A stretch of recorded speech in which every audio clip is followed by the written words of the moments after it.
Root awakening, protect your plants from fungal diseases and pests in humid weather.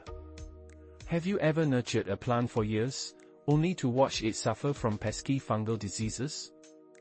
If you're a proud owner of a chempedak tree like Esther Chon, you might be feeling the sting of disappointment as your long-awaited fruit turns moldy and falls off. But don't despair. There are ways to protect your precious plants from the ravages of humidity and rain. Fungal diseases are a common foe for plants like chempedak and its cousin, jackfruit, especially in warm, damp conditions. To give your tree the best chance at thriving, start by pruning its canopy.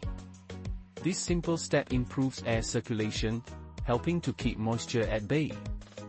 Make sure your tree is planted in well-draining soil, and don't forget to remove any diseased fruit to prevent the spread of infection. For an extra layer of protection, consider using copper fungicide. This organic option is readily available online and at larger nurseries, and it can help shield your developing fruit from fungal attacks.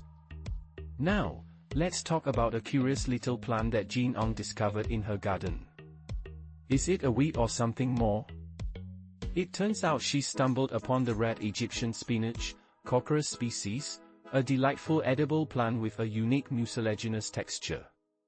However, before you start munching on those leaves, it's best to let the plant grow a bit more. Watch for flowers and fruit to develop, as these features will help you confirm its identity. And what about those vibrant air plants? If you've noticed your Tillandsia aiantha sporting red leaves, don't worry. This is a sign that it's getting ready to bloom. Keep an eye out for purple flower buds emerging from the center. After flowering, the main plant will stop growing, but don't fret, new plants will sprout from between the leaves, ensuring your air plant family continues to thrive. For bonsai enthusiasts like Adrian Ling, pests can be a real headache. If you've spotted whiteflies and some blackened branches on your beloved bonsai, it's time to take action. The black areas could be sooty mold, a result of the sugary secretions from those pesky whiteflies. To combat this, you need to be proactive with your pest control. Look for pesticides with a rapid knockdown effect, such as cypermethrin, which you can find at most nurseries. Regular applications are key to keeping those pests at bay.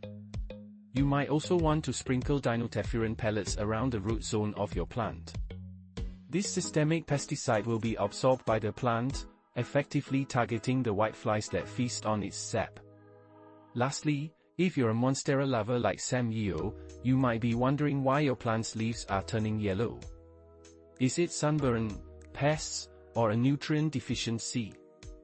If your Monstera is basking in bright sunlight, it could be suffering from sunburn, especially if it was previously in a shadier spot. Make sure to gradually acclimate your plant to higher light levels and keep it away from hot window glass. While yellowing leaves can be alarming, it's often not a sign of nutrient issues. However, do check for sap-sucking pests like spider mites, which can be tricky to spot. If you find them, a few applications of diluted soapy water can help suffocate these little invaders. A simple wipe with a wet cloth can also do wonders. Remember, gardening is a journey filled with learning and growth.